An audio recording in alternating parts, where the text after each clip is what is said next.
Hi friend, good evening. ये आमर संध्या bell tiffin.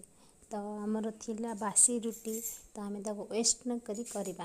प्रथमे तेल पकई फुटण पकईदबा, से लंका दुटी पकईबा, आउ भृषंग पत्र पकईबा। भृषंग पत्र टिके फ्राए हेले प्याज पकईबा। प्याज को भल से फ्राए करला पर्यंत आम टमाटर को पकईबा।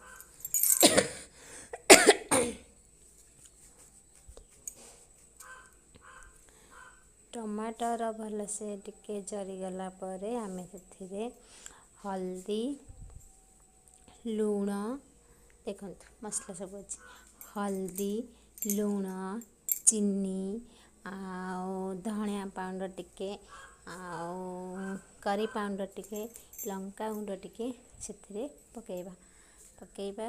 भल से हो गला परे